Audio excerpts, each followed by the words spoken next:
तो स्वागत है आप सभी को हमारे अविजन के ऑफिशियल यूट्यूब चैनल अविजन एसएससी बैंक एग्जाम्स में। जैसे कि आप टॉपिक देख रहे हैं इंडो चाइना रिलेशन पास्ट और प्रेजेंट, और अविजन इंस्टीट्यूट आज आपके लिए टॉपिक क्यों लेके आया है, क्योंकि आपको यहाँ पे सिर्फ प्रेजेंट सिनेरियो डिस्कस नहीं करेंगे, हम यहाँ पे आपको लेके चलेंगे हिस्ट्री में कि कहाँ से ये रिलेशन स्टार्ट होता है और अब कहाँ पे हम लोग खड़े हैं उसको डिस्कस करेंगे। और उसके लिए हमारे साथ जुड़े हैं हमारे एक्सपर्ट शुभदीप सर, तो उनको हम हैंड ओवर करेंगे और वो आपको डिटेल एनालिसिस देंगे कि क्या क्या हुआ है बीच बीच में, एग्जाम प्रोस्पेक्टिव से कैसे क्वेश्चंस बनेंगे, क्योंकि ये जो टॉपिक है ये हर एग्जाम्स में इंपॉर्टेंट होगा, चाहे यूपीएससी ले लीजिए, चाहे कोई स्टेट पीएससी या डब्ल्यूबीसीएस और एसएससी या जितने टॉपिक है छोटे बड़े क्वेश्चन बनते ही रहेंगे सर। तो इसीलिए अब सर के साथ चलते हैं और सर इसको डिस्कस करेंगे एक एक पॉइंट पे। नमस्कार, हम शुरू करेंगे एकदम हिस्ट्री के एकदम शुरू से, जहां पे चाइना जब इंडिपेंडेंट बनते हैं, बल्कि उससे भी पहले से शुरू करेंगे जब मैकमहन लाइन खींचा जाता है। तो लेकिन जाने से पहले हम शुरू करते हैं सुंदर सा फोटोग्राफ से। आप लोगों को ये फोटोग्राफ दिख रहा है और ये फोटोग्राफ देख के बहुत ही अच्छा लगेगा, क्योंकि ये पैंगोंग लेक का फोटो है, जो कि हम लोग कई सारी मूवीज की वजह से ये फोटोग्राफ हम सबको पता है, जिसमें से सबसे फेमस मूवी है 3 इडियट्स। यस, तो वो ये उसमें यही लेक के सामने ये फोटो खींचा गया था। तो चलिए, लेकिन ये जो लेक का ये हाल है, लेकिन अभी ये लेक एकदम हॉट बैटलफील्ड में चेंज हो चुका, कन्वर्ट हो चुका है। और यहीं पे ये अभी जो गॉलवान वैली से रिलेटेड जो बाताबाती चल रही है इंडिया और चाइना के बीच में, वो इसी के आसपास चल रही है। तो चलिए चलते हैं नेक्स्ट स्लाइड में। और टॉपिक स्टार्ट करने से पहले आप लोग थोड़ा सा ये मैप की तरफ ध्यान दीजिए। मैप अगर आप अच्छे से समझ जाओगे तो आपको ये समझ में आ जाएगा कि कन्फ्लिक्ट क्यों चल रही है और ये कन्फ्लिक्ट के पीछे कारण क्या है। सर, तो यहाँ पे मेरा एक क्वेश्चन है आपसे कि सर आप मैप तो बनाया पूरा इंडिया का, लेकिन यहाँ पे एक रेड लाइन डिमार्क कट कर दिया है कि ये रेड लाइन का मतलब हमारे स्टूडेंट्स को बताइए कि क्या मतलब है। जी सर, बिल्कुल, मैंने जानबूझ के ये लाइन रेड पे मार्क किया है और कुछ अलग अलग कलर भी आपको दिख रहा है। तो देखिए, जब हम लोग इंडिया का मैप स्टडी करते हैं तो हम सबको पता है कि जम्मू कश्मीर का मैप ऐसे होता है, अरुणाचल प्रदेश का मैप जो नॉर्थ ईस्ट का मैप होता है वो ऐसे होता है। लेकिन इसमें कुछ इश्यूज है, ये इश्यूज बताने के लिए हमने आपको ये लाइन ड्रॉ किया है। देखिए, ये जो इंडिया का मैप है, इसमें से ये जो व्हाइट वाला है वो इंडियन एडमिनिस्ट्रेड है, लेकिन ये पार्ट है ये इंडियन एडमिनिस्ट्रेड नहीं है। इंडिया का पार्ट तो है लेकिन इंडियन एडमिनिस्ट्रेड नहीं है, मतलब यहाँ पे भारत सरकार का शासन नहीं चलता है। यहाँ पे ये जगह पाकिस्तान ऑक्यूपाई करके हम लोग पीओके बोलते हैं, इसको हम लोग पाक ऑक्यूपाइड कश्मीर या पीओके बोलते हैं। बिल्कुल सही है सर। और ये वाला जो जगह है ना, ये इसका नाम है आजाद कश्मीर। यहाँ पे अलग गवर्नमेंट चलती है, जो है तो पाकिस्तान के अंडर में ही, लेकिन वो आजाद कश्मीर के नाम से बोला जाता है, जिसका कैपिटल है मुजफ्फराबाद। ठीक है, फिर इधर आ जाइए। देखिए, अक्साई चीन जो येलो किया हुआ है ये भी इंडिया का ही पार्ट है, लेकिन एडमिनिस्ट्रेड बाय कश्मीर। देखिए, claimed by India but controlled by China. China control करता है उसको, अक्साई चीन के नाम से बोला जाता है, लेकिन इंडिया इसको ईस्ट लद्दाख बोलता है। सर, तो एक क्वेश्चन है, इसीलिए हम लोग मैप पूरा अपना ऐसे दिखाते हैं, जबकि एक्चुअल सिनेरियो ये है कि ये उधर का पार्ट है, ये अक्साई चीन है। ये इंडिया हमेशा इसी को मैप बोलता है, और यूएन जो मैप रिलीज करता है वो भी ऐसे ही रिलीज करता है। लेकिन चाइना अपना जो मैप बनाता है वो इस तरह से बनाता है, पाकिस्तान जो अपना बनाता है तो पाकिस्तान का मैप में वो उनके पार्ट में होता है। तो चलिए, यहाँ भी एक पार्ट आपको यहाँ दिख रहा होगा, यहाँ भी एक पार्ट है, ये पार्ट येलो कलर से किया हुआ है। ये एक्चुअली इंडिया का अरुणाचल प्रदेश है, जो पहले नेफा या नॉर्थ ईस्ट फ्रंटियर एजेंसी के नाम से जाना जाता था। वहां पे भी कुछ ऐसे कंट्रोवर्शियल लैंड है जिसको ये अरुणाचल प्रदेश को चाइना हमेशा अपना पार्ट बोल के मानता है, और लेकिन ये पार्ट जो है वो इंडिया का कंट्रोल में ही है। अब देखिए, यहाँ पे इतने सारे जो लाइन है, इतने सारे इंडिया, हम सबको पता है कि इंडिया और चाइना का जो बॉर्डर है वो मैकमहन लाइन के नाम से बोला जाता है। हाँ सर, ये लाइन का इशू है कि आप जैसे बोल रहे हैं मैकमहन लाइन, तो ये इंपॉर्टेंट होता है एग्जाम पूछा जाता है कि इंडिया चाइना का बॉर्डर डिवाइड क्या करता है, या फिर इंडिया पाकिस्तान क्या करता है। तो इंडिया चाइना का एक बार मैकमहन जो लाइन बताया उसके बारे में थोड़ा बताइए, कैसे नाम पड़ा था। बिल्कुल सर, मैकमहन लाइन का जो नाम मैकमहन के नाम से जो लाइन है ये इसीलिए है क्योंकि ये बात है एकदम 1842 का, इन द ईयर 1842। तब ना तो इंडिया इंडिपेंडेंट था और ना ही चाइना इंडिपेंडेंट था, दोनों ही चाइनीज कॉलोनी हुआ करता था। तो चाइनीज कॉलोनी दोनों ही हुआ करता था, और तब ब्रिटिश कॉलोनी हुआ करता था दोनों, इंडिया और चाइना दोनों ब्रिटिश का कॉलोनी था।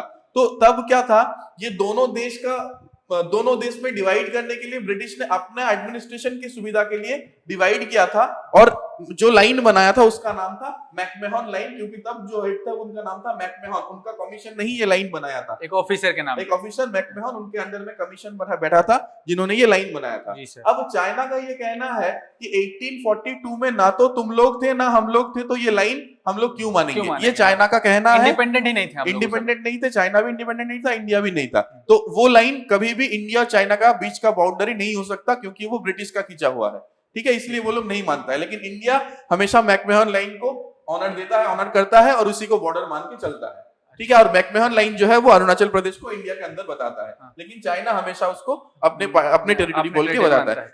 अब जितना भी प्रॉब्लम्स है ये येलो येलो और येलो, ये टेरिटरीज को लेकर के इंडिया और चाइना के बीच में जितना भी प्रॉब्लम्स है, जितना भी कुछ है, वो ये सब येलो टेरिटरीज को लेके, ठीक है। तो हम लोग शुरू करते हैं एकदम शुरू से, जब चाइना इंडिपेंडेंट होता है। चाइना कब इंडिपेंडेंट होता है? चाइना इंडिपेंडेंट होता है 1 अक्टूबर 1949 को। और चाइना में जब कम्युनिस्ट गवर्नमेंट फॉर्म होता है, India was the only second non communist country जो चाइना को रिकॉग्निशन देता है, चाइना को इंडिपेंडेंट कंट्री के हिसाब से रिकॉग्निशन देता है। India was the second only, sorry, India was the first non communist country and India was the second country to establish an embassy in China.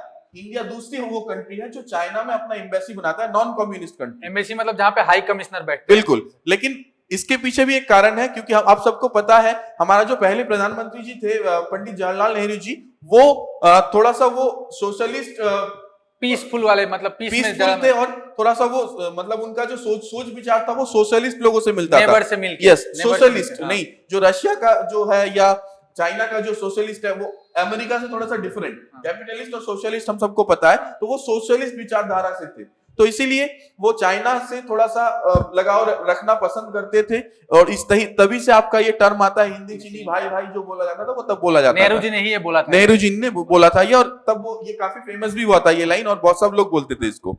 फिर 1954 में जब चाइना का प्रीमियर मतलब head of the country China का चो N लाई India आया और India का प्रधानमंत्री जवाहरलाल नेहरू जी चाइना गए, तो ये आपस में ये जो रिलेशन है वो और भी पक्का हुआ, पुख्ता हुआ, मजबूत हुआ।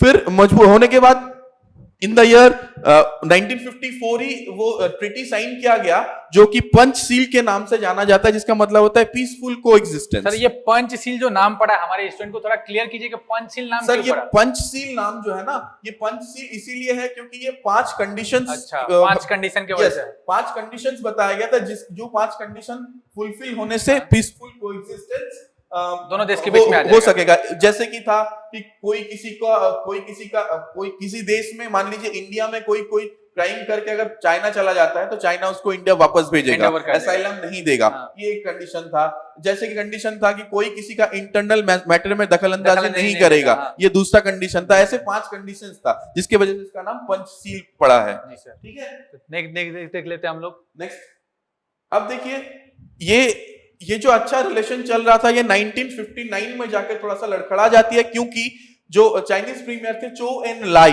वो इंडिया का 2 टेरिटरी अक्साई चीन और नॉर्थ ईस्ट फ्रंटियर एजेंसी, जो कि अभी अरुणाचल प्रदेश के नाम से जाना जाता है, ये दोनों को वो अपना चाइना का अंडर, चाइना का पार्ट बोल के अनाउंसमेंट करते हैं, जिससे 40,000 square miles of Indian territory China के अंदर चला जाता है। ऐसा ये वाला सर जी, हाँ, बिल्कुल सर, ये इंडियन टेरिटरी है, लेकिन वो क्लेम करते कि वो उनका है। ठीक है, तो ऑब्वियसली तब फिर डिस्कशन शुरू करते हैं प्राइम मिनिस्टर और वहां का प्रीमियर। 1960 में वो लोग मीटिंग में बैठते हैं, लेकिन कोई सोल्यूशन नहीं मिल पाता है। और फिर आगे क्या होता है, 1962 में जाकर के इंडिया चाइना का वॉर होता है, जो कि इनफेमस है, बहुत सारा दोनों ही कंट्रीज का बहुत लॉसेस हुआ।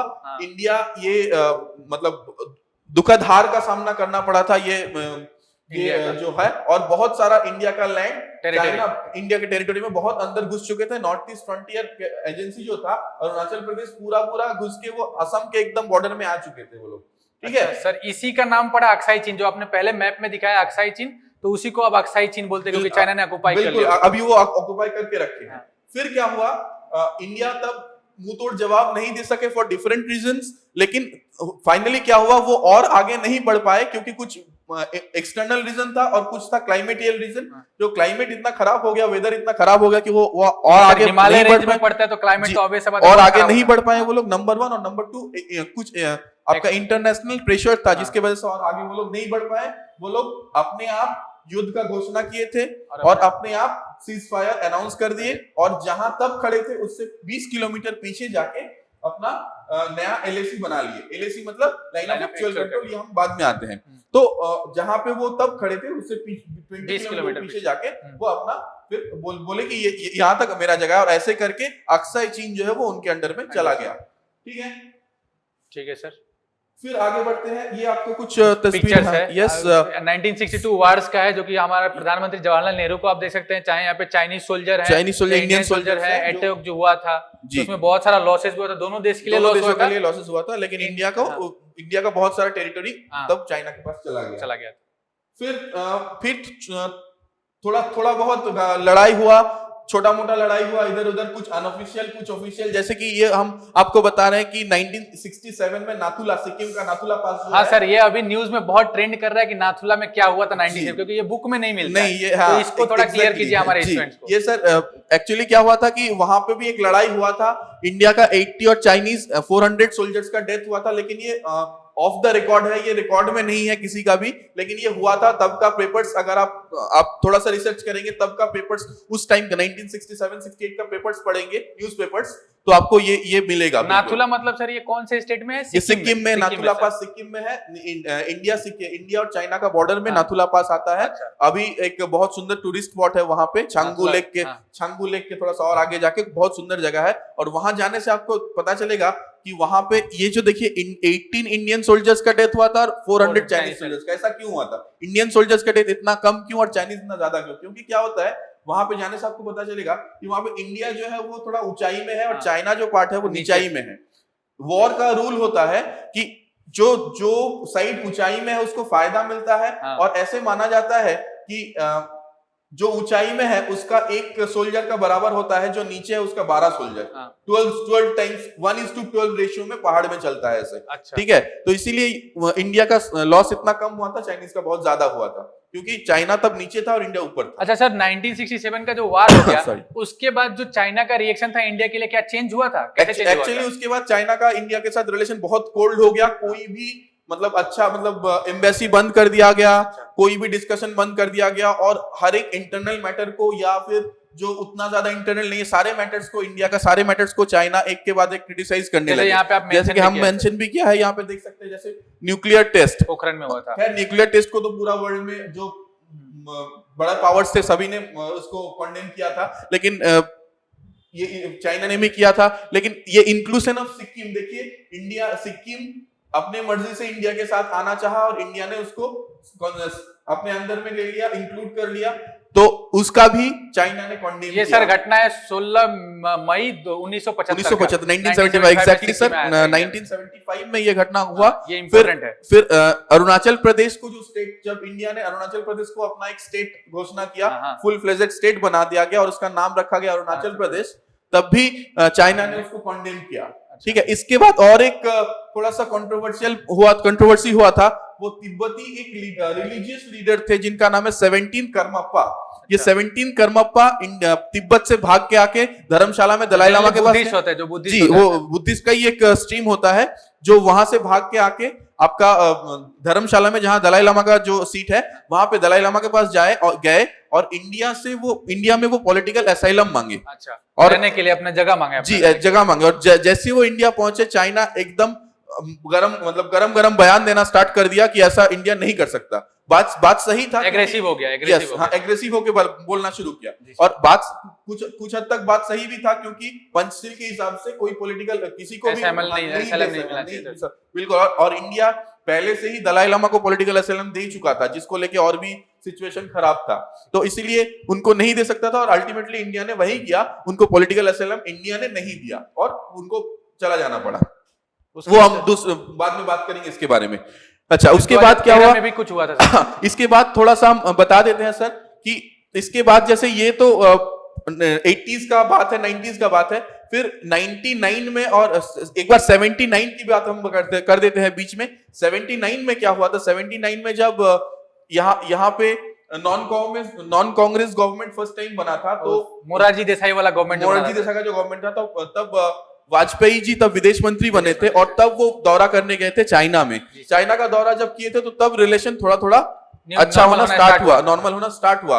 और फिर राजीव गांधी जी हमारे प्रधानमंत्री जी वो भी गए थे चाइना, और चाइना का प्रीमियर भी इधर आए थे, फिर इंडिया का प्रेसिडेंट भी वहां गए हुए थे, तो धीरे धीरे नॉर्मल होना स्टार्ट हुआ। और 2000 इन द ईयर 2000 50 इयर्स जो हुआ चाइना में इंडिया का एम्बेसी बनने का 50 इयर्स, वो बहुत धूमधाम से मनाया गया।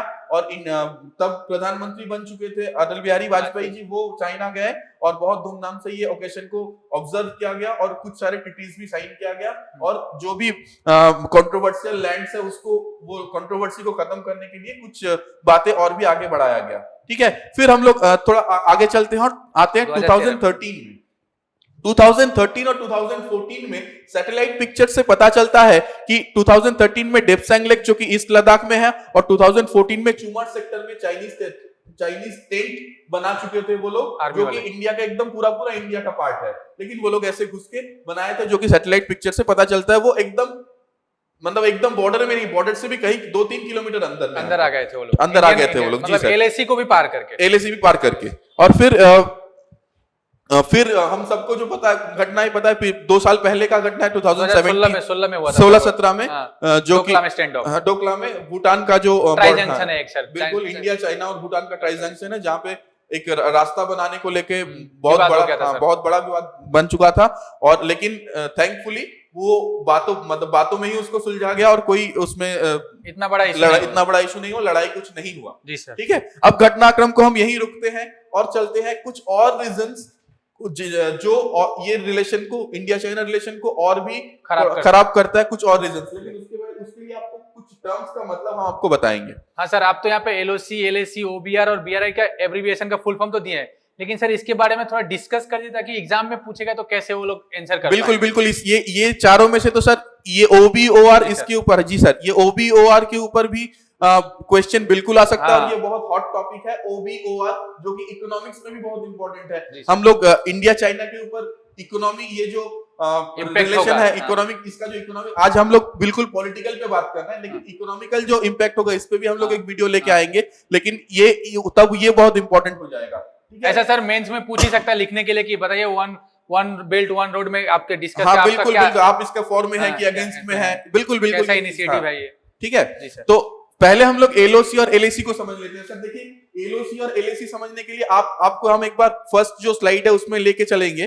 जी सर, देखिए ये वाला जो मैप है, थोड़ा ध्यान से ये मैप को देखिए सर।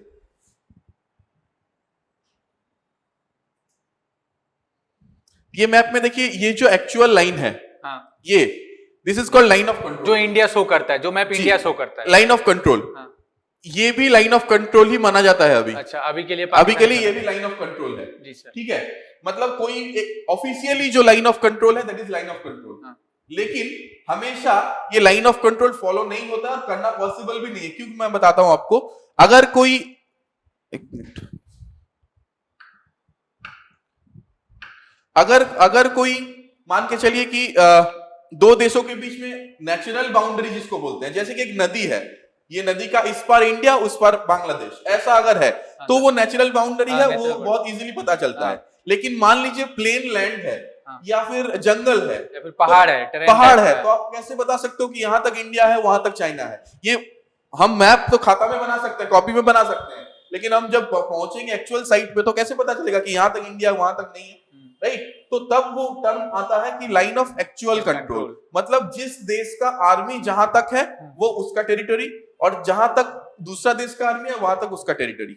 ठीक है, कुछ किलोमीटर बीच में रखा जाता है, जिसको नो मैंस लैंड बोलते हैं, और फिर इधर वाला हमारा टेरिटरी, उधर वाला, तो इसको बोलते हैं लाइन ऑफ एक्चुअल कंट्रोल। जैसे कि ये है line of actual control India और चाइना का, इसके इस तरफ इंडिया है, इस तरफ इंडिया है, उस तरफ चाइना है, तो ये है लाइन ऑफ एक्चुअल कंट्रोल जहां पे बैठा है। जैसे कि ये यहां भी line of actual control he follow होता है, लेकिन एलओसी क्या फॉलो होता है सर? एलओसी फॉलो होता है मतलब जहां पे नेचुरल इंडिया मैप दिखाता है जो वो है, वो तो कॉपी में, लेकिन नेचुरल बॉर्डर जहां पे हो जाता है ना, वो मान लीजिए एक नदी है, ठीक है, ये एक नदी है, ये नदी का उस पार हो गया बांग्लादेश, इस पार हो गया इंडिया। इंडिया। तो ये नदी तो क्लियर डिमार्केशन है, जी तो सर। यहाँ पे कोई एलएसी का तो मतलब इसको हम नहीं। एलओसी बोल देते हैं। इसको एलएसी बोलते हैं, कोई दिक्कत नहीं है। ठीक है सर। तो किसी किसी जगह पे एलएसी सेम होता है, अच्छा। लेकिन किसी किसी जगह पे एलएसी फॉलो होता है, वहां एलओसी LOC फॉलो करना follow नहीं पॉसिबल नहीं होता है। ठीक है ठीक है।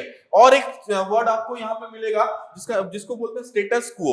स्टेटस क्वो। हाल ही में वो हाँ। स्टेटस क्वो बहुत खबर में भी हाँ आया सर, है। आज कल न्यूज में हम लोग देख रहे थे कि इंडिया बोल रहा है कि 3rd मई तक स्टेटस को जो था वहां पे जाइए, तो उसको सर एक्सप्लेन करेंगे स्टेटस को होता क्या है? बिल्कुल सर, बिल्कुल सर। स्टेटस को का मतलब होता है कि पहले जैसा था, मतलब अभी तक जैसा है, जो नॉर्मल सिचुएशन में था। Status till date is called status quo. Status quo का मतलब होता है जैसे कि आप बोले कि 3rd मई का स्टेटस को इंडियन गवर्नमेंट क्लेम कर रहा है कि 3rd मई तक का जो स्टेटस को था वो फॉलो करना क्योंकि है। उसके बाद ही चाइनीज आर्मी इंडिया के टेरिटरी में आना स्टार्ट किया है। एग्जैक्टली। तो 3rd मई गवर्नमेंट का मान रहा है। स्टेटस को मतलब 3rd मई के पहले जो डिसीजन जो जहाँ पे दोनों आर्मी थी। जो सिचुएशन था हाँ 3rd वैसा मई ही। के पहले, दैट इज कॉल्ड स्टेटस जी को। सर। स्टेटस को मतलब उस डेट तक, हाँ ये किसको बोलते हैं स्टेटस को। जी सर। ठीक है। अब हम लोग चलते हैं जहां थे हम लोग, दो टर्म यहाँ पे है OBOR, OBOR and BRI। OBOR and BRI इसका मतलब क्या है? तो देखिए ओबोर एक प्रोजेक्ट है चाइनीज गवर्नमेंट का, अच्छा। और वो उसको फुलफिल करने का जो इनिशिएटिव उसी का नाम है बेल्ट रोड इनिशिएटिव।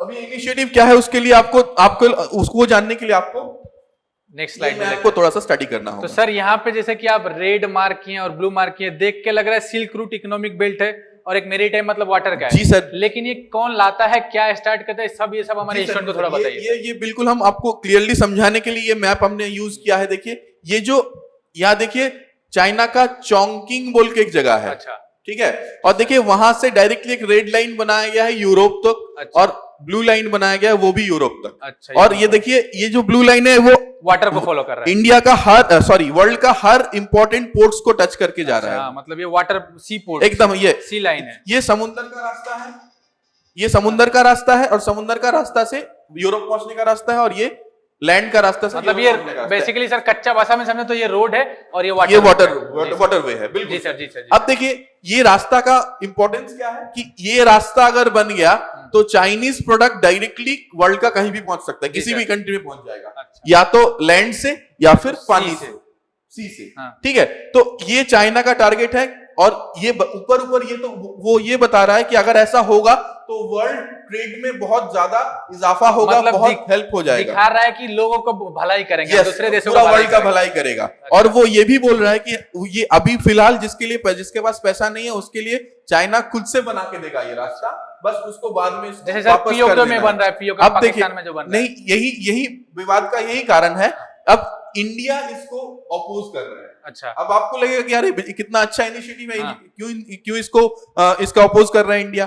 देखिए अब चाइना का कहना है कि इनको यहां से घूम के जाना पड़ रहा है, हाँ। राइट। अगर यहां से एक रास्ता बन जाए तो शॉर्टकट बन जाएगा ना। हाँ हाँ लेकिन आप ध्यान से देखो ये इंडिया का मैप है, हाँ सर। राइट। तो ये रास्ता कहां से जा रहा है? इंडिया के पाकिस्तान territory- ऑक्युपाइड कश्मीर से जा रहा है, पाक ऑक्युपाइड कश्मीर से जा रहा है ना। हाँ हाँ सर। और इंडिया पाक ऑक्युपाइड कश्मीर से रास्ता जाना अलाउ नहीं करता है। Clear reason? क्योंकि उसका टेरिटरी आ रहा है अल्टीमेटली टेरिटरी के अंदर। तो अब क्यों इसका अपोज कर रहे हैं इंडिया? इसका दो पुख्ता रीजन है एकदम। पहला रीजन ये है कि आप देखिए चाइना अगर इंडिया के अंदर से रास्ता बनाएगा तो इंडिया का टेरिटरी, जैसे चाइना जैसा कंट्री जो कभी भी किसी कंट्री को हड़प सकता है, तो उसका उसको कभी history भी रहा है। कोई अपने कंट्री में घुसने नहीं देना चाहेगा। और दूसरी बात जो सबसे बड़ी है, इंडिया अपने आंखों के सामने एक एग्जांपल देखा है, वो है ये चाइना का श्रीलंका का हम्बन टोटा जो पोर्ट है उसको लेकर के। ये हम्बन टोटा पोर्ट बहुत वर्ल्ड का बहुत अच्छा पोर्ट में से एक पोर्ट है, एडवांस पोर्ट में से एक पोर्ट है, जो कि चाइना का पैसा से श्रीलंका में बनाया गया। अब क्या हुआ, चाइना ने बनाया, श्रीलंका के पास पैसा नहीं था, चाइना ने पूरा पैसा उधार दिया और चाइना ने बना के दिया उसको। फिर चाइना ने बोला कि आप ये पैसा मुझे वापस करो। अच्छा सर, इससे रिलेटेड एक क्वेश्चन और भी है कि देखिए अभी जो नए वहां पे प्रधानमंत्री बने और प्रेसिडेंट, तो उन्होंने बोला था गवर्नमेंट ऑफ इंडिया को हमको कुछ पैसा चाहिए क्योंकि ऐसा ऐसा इशू हम फेस कर रहे हैं। बिल्कुल, हम उसी बात पे आ रहे हैं सर। तब महिंदा राजापक्सा तब वहां का प्रेसिडेंट हुआ करते थे, और तब उन्होंने परमिशन दिया था चाइना को वो पोर्ट बनाने के लिए। इंडिया ने अपोज किया था, तब भी मना किया था कि मत दो उनको। अच्छा। लेकिन वो बात नहीं सुन के वो बनाने दिए थे, और उससे उनको क्या हुआ, पैसा अब वापस जब चाइना पैसा मांगने लगे तो श्रीलंका ने देखा जो बिलिंग किया गया है, जो बिल किया गया वो कहीं ज्यादा है, बड़ा कहीं ज्यादा है, way too more। जो रेट लगाया गया है, चाइना अपने मर्जी से रेट लगाया जो कि नॉर्मल रेट से बहुत ज्यादा है। और जब श्रीलंका ने बोला कि हमारे पास उतना पैसा देने की ताकत नहीं है, उतना पैसा हमारे पास नहीं है, अच्छा, तो चाइना ने क्या किया, उनका जो इंटरनल मैटर्स है उसमें घुसना स्टार्ट कर दिया, इवन पॉलिटिकल मैटर्स में। और ये भी बोला है कि पोर्ट वो ले लेंगे अपने कब्जे वो तो ले ही लिए हैं, वो ऑलमोस्ट ले ही चुके हैं। इवन वहां पे मतलब कौन प्रेसिडेंट बनेगा, कौन प्राइम मिनिस्टर बनेगा, वो चाइना में बैठ के वो लोग ठीक करने लगे, ठीक है, डिसाइड करने लगा। इसके वजह से सिर्फ इंडिया नहीं और बहुत सारा कंट्रीज है, यूरोप के बहुत सारे कंट्रीज है जो ये वन बेल्ट वन रोड को अपोज कर रहे हैं। और जो बेल्ट रोड इनिशिएटिव है उसका जो सबमिट होता है वो इंडिया, उसमें इंडिया नहीं जाते और बाकी यूरोपियन कंट्रीज भी उसमें अटेंड नहीं करते हैं। तो ये है ये क्योंकि इतना बड़ा प्रोजेक्ट को इंडिया अपोज कर रहा है, इसलिए एक कारण है जो इंडिया, मतलब सर यहाँ से अगर हम समरी निकाल पाए तो ये है कि वो दिखाने के लिए इतना कुछ कर रहा है, लेकिन अल्टीमेटली वो पैसा कमा लेता है इसी से, या फिर उस जगह को हड़प लेता है। बिल्कुल बिल्कुल बिल्कुल, ये पैसा कमाता ही है और जगह को भी हड़प लेता है। वो उसी देश को पैसा देता है जो पैसा उसको वापस नहीं कर पाएगा और वो जाके उसके टेरिटोरी में, पता है जो गरीब देश है जिसके पास फाइनेंशियल क्राइसिस है उसी को करेगा। जी ठीक है, तो सर आगे चलते हैं। अब क्या है कि अभी का सिचुएशन क्या है सर? तो ये आप तो नया मैप लेके आ गए। नया मैप नहीं है सर, उसी मैप में हम थोड़ा सा जम्मू कश्मीर का पार्ट को बड़ा किए हैं। इसमें क्या आपको देख के समझ में आएगा कि देखिए यहाँ गलवान वैली, हॉट स्प्रिंग और पेंगोंग, ये 3 विवादित स्पॉट है। इसी ये तीनों को लेके झमेला चल रही है। गलवान वैली जो है पूरा ही गलवान वैली है, ठीक है सर, यहीं पे तो हो रहा है इशू, यहीं पे हो रहा है। और गलवान वैली, ये पेंगोंग लेक से गलवान रिवर निकलती है, अच्छा, और इधर चलती है, एक रिवर निकले गलवान रिवर, ठीक है। तो यहाँ पे अभी लाइन ऑफ एक्चुअल कंट्रोल है। अब क्या हुआ, अब थोड़ा सा यही आपको हम थोड़ा सा और बड़ा कर देते हैं तो और क्लियर हो जाएगा आपका। देखिए हाँ, ये वैली है गलवान वैली, ठीक है। यहाँ पे जो पेंगोंग लेक है, पेंगोंग लेक में टोटल 8 फिंगर्स की जैसे उंगलियां पहाड़ है सर, ठीक है ना, पहाड़ के ऐसे चैनल्स हैं।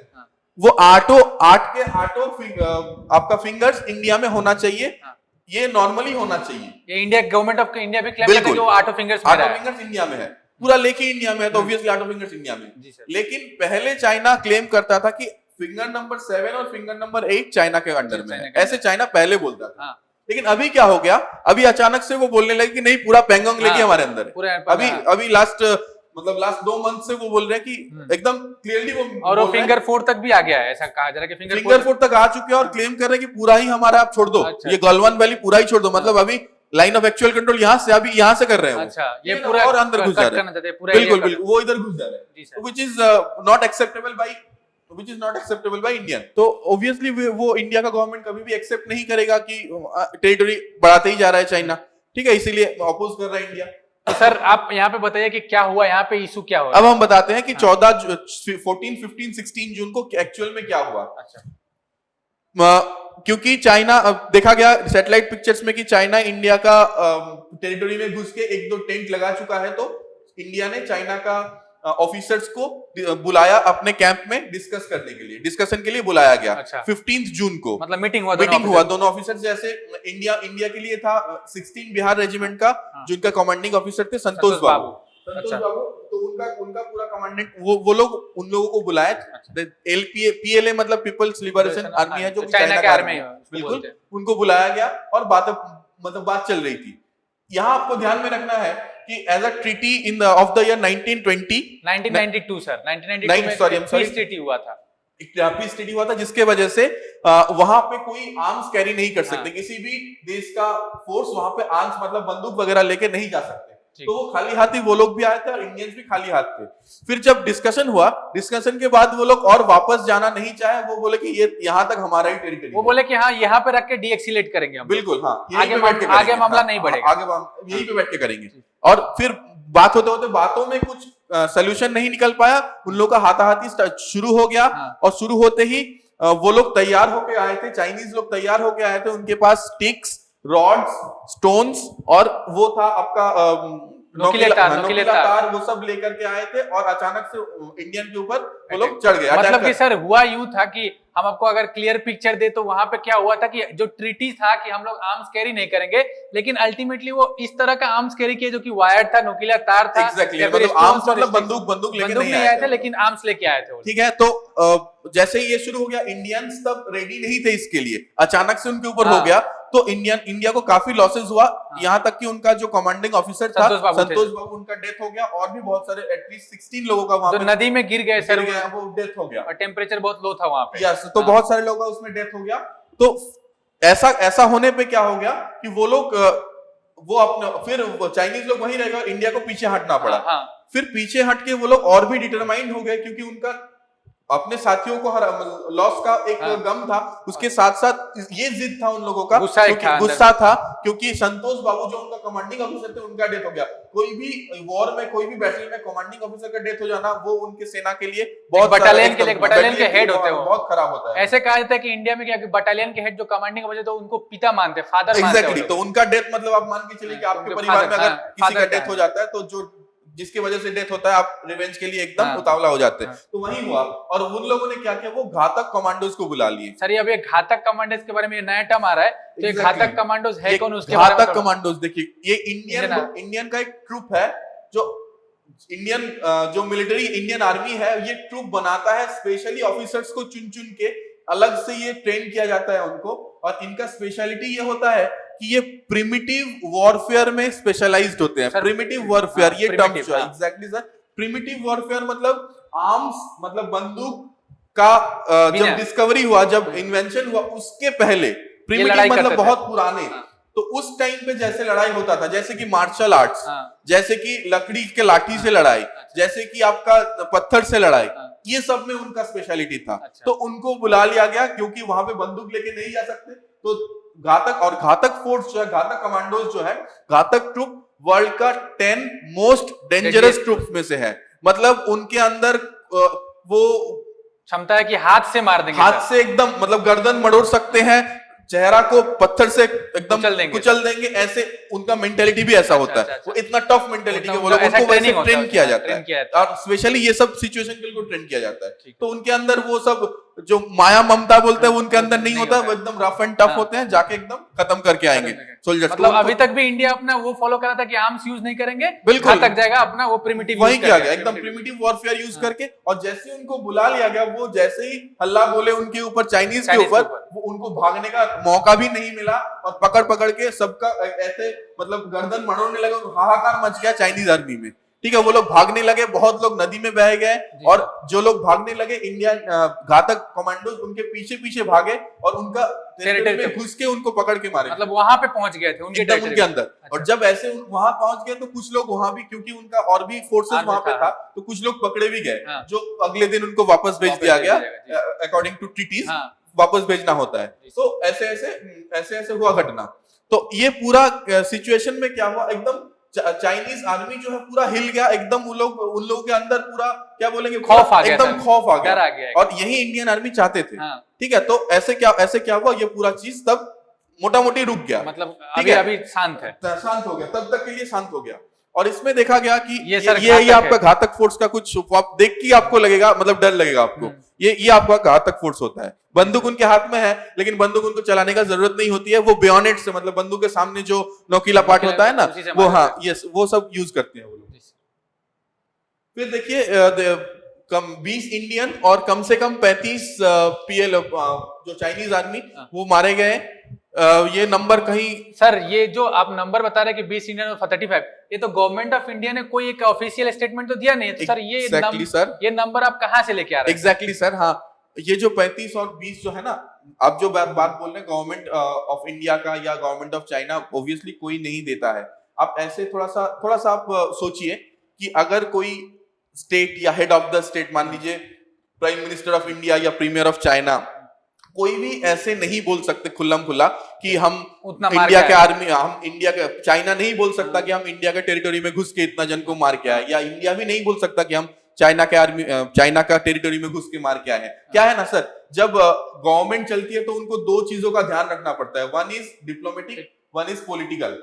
तो देखिए इंडिया का प्राइम मिनिस्टर कभी भी ऐसा नहीं बता सकता कि हम चाइना में घुस के उनको मार के आए हैं अच्छा फॉर डिप्लोमेटिक रीजंस, तो और ये भी नहीं बता सकता कि चाइनीज आर्मी इंडिया में घुस के इंडिया का आर्मी को मारा है फॉर पॉलिटिकल रीजन। ठीक है ना, बिल्कुल। तो सर ये कहीं कहीं पे 50 भी फिगर दिखा रहा है, जैसे एग्जैक्टली ये हम जो बता रहे हैं नहीं, हम आपको एकदम आंखों देखा हाल बता रहे हैं, क्योंकि हमारे स्टूडेंट्स में से 2 स्टूडेंट आईटीपीबी में है, वहां पोस्टेड है, इंडो टिबेट बॉर्डर पुलिस में पोस्टेड है, जो कि जिनके सामने ये घटना घटी है, और वो खुद हमको फोन करके ये चीजें हम लोगों को बताए हैं, तो ही हम आपको ये बता पा रहे हैं। एकदम आंखों देखा हाल मतलब ये ग्राउंड जीरो का रिपोर्ट है आपके लिए, क्योंकि ऐसा हुआ है ग्राउंड बिल्कुल सर, ग्राउंड जीरो में ऐसा हुआ है। हमें एकदम जो देखा है सामने आंखों के सामने, जो संतोष बाबू का बैटेलियन में काम करते थे, वो खुद ये बता रहे हैं। तो वो अभी इंजर्ड है, वो खुद इंजर्ड है, उनका पैर टूट गया है, वो खुद हॉस्पिटलाइज्ड है, तो वो खुद बता रहे थे, इसलिए हम आपको इतना क्लियरली ये चीज बता पा रहे हैं। उसके बाद एक क्वेश्चन पूछे कि अब इंडिया वहां पे क्या कर रहा है, बॉर्डर में क्या पीछे हट गया, डीएक्सिलेट हुआ, या फिर वहां पे डाटा अभी क्या हुआ है, हम लोग जैसा चाहते हैं वैसा ही हुआ है, कि हम लोग कोशिश किया जा रहा है जितना हो सके बातों में ही सॉल्व करने का, सोल्यूशन प्रॉब्लम का हल निकालने का। लेकिन हाँ सर, लेकिन देखिए एक बात बोला जाता है कि पीस तभी पॉसिबल है जब दोनों ही साइड पीस चाहता है, ये सही है, लेकिन सर और एक चीज बताया जाता है कि पीस तभी पॉसिबल है जब दोनों ही साइड वॉर के लिए रेडी होगा। अच्छा, हाँ। ठीक है ना, हम देखेंगे कि सामने वाला वॉर के लिए रेडी नहीं है तो हम आगे बढ़ जाएंगे, जब वो देखेगा कि मैं वॉर के लिए रेडी नहीं हूं तो वो आगे बढ़ेगा, तब कभी पीस नहीं होगा। जब मैं देखूंगा कि उसके पास भी एटॉमिक बॉम्ब है, मेरे पास भी एटॉमिक बॉम्ब है, तो पीस रहेगा। जाहिर सी बात है सर। तो यही बात वो फॉलो हो रहा है। इंडिया क्या कर रहा है, इंडिया वहां पे ट्रूप बहुत ज्यादा बढ़ा दिया है, और T-90 विस्मा जो इंडिया का सबसे एडवांस टैंक है, उसको वहां पे मतलब तैनात कर दिया गया है, और ट्रूप्स भी बहुत सारा बढ़ाया गया है, 3 डिविजन्स नया से लगाया गया है, और भी एयरफोर्स को भी वहां पे बुला लिया गया है। 8 मिनट के लिए रेडी, 8 मिनट में रेडी रहने के लिए वो लोग रेडी हो सकते हैं, मतलब कभी जरूरत पड़े तो 8 मिनट के अंदर वो लोग अटैक कर देंगे बिल्कुल चाइनीज टेरिटरी में, और एकदम पूरा चाइना के तरफ फेस करके वो रेडी करके रखा गया है। लेकिन इसका मतलब ये नहीं कि इंडिया वॉर चाहता है या कुछ ऐसा कुछ, लेकिन अगर वॉर कभी भी हो गया तो इंडिया पीछे नहीं हटेगा, ये समझाने के लिए। और यही पीस को हासिल करने का यही एक वन एंड ओनली वे है, और हम लोग भी यही चाहते हैं सर कि जल्द से जल्द वहां पे पीस हो पाए, ताकि पूरा इंडिया में और पूरा चाइना में भी शांति का माहौल हो, और हम दोनों साथ में आगे बढ़ सके। तो गवर्नमेंट ऑफ इंडिया और भी कुछ टफ डिसीजन लिया, जैसे कि आपने देखा है सर न्यूज में कि 59 एप्स उनके बैन भी कर दिए जी सर, और भी 59 बैन के अलावा भी और भी कुछ इकोनॉमिक आपका सैंक्शन भी लगाने वाले हैं, ये लगा चुके हैं, जैसे कि कुछ पोर्ट्स में चाइना का, पोर्ट्स में और एयरपोर्ट्स में चाइना का सामान आके पड़ा है, तो इस पे हम लोग सर और एक वीडियो बनाएंगे बिल्कुल इकोनॉमिक्स के ऊपर, मतलब इकोनॉमिक्स में क्या क्या इफेक्ट। क्योंकि सर ऐसा नहीं है कि सिर्फ चाइना इफेक्ट होगा, इकोनॉमिक बिल्कुल आप अगर ऐसे मान के चलिए ना कि टिकटॉक में, तो टिकटॉक इंडिया का ऑफिस है, उसमें भी बहुत सारे लोग काम करते हैं, वो अनएम्प्लॉयड हो जाएंगे, जॉब लॉस होगा। उतना इजी चीज नहीं है कि हम चाइना का ऐप बैन कर देंगे और चाइना का एकदम लॉस हो जाएगा, ऐसा नहीं। तो हाँ, उस पर्सपेक्टिव से हम लोग डिस्कस करेंगे, इस पे हम लोग और एक वीडियो बनाएंगे। तो आज के लिए इतना ही। ये पूरा ग्राउंड जीरो रिपोर्ट था कि आज का मतलब क्या हुआ है, कहां से हमारा स्टार्ट होता है। सर ने बहुत अच्छे से आप लोगों को समझाया होगा। आई होप आपको सब कुछ समझ में आया होगा, क्लियर पिक्चर यहाँ पे दर्शाया है। साथ ही सर ने ये भी बताया कि ग्राउंड जीरो पे क्या हुआ था, क्या कुछ नहीं हुआ था, वो सब दिखा के हम आपको बताएं। और एग्जाम में इससे एक्स्ट्रा आपको कुछ नहीं पूछा जाएगा, चाहे कितने भी एग्जाम्स हो, सर वो बता दिए। पॉलिटिकल एस्पेक्ट था कि ग्राउंड जीरो में क्या हुआ। इकोनॉमिक एस्पेक्ट का वीडियो अगले क्लास में हम लेके आएंगे, ताकि इकोनॉमिकली क्या डिफरेंस हो सकता है, चेंजेस क्या, जैसे कि सर ने बताया कि बीआरआई में क्या हो सकता है, तो वो सब में भी सर आपको डिस्कस करके देंगे। ये था हम लोग का वो वीडियो, मतलब पॉलिटिकल एस्पेक्ट पे। Thank you very much.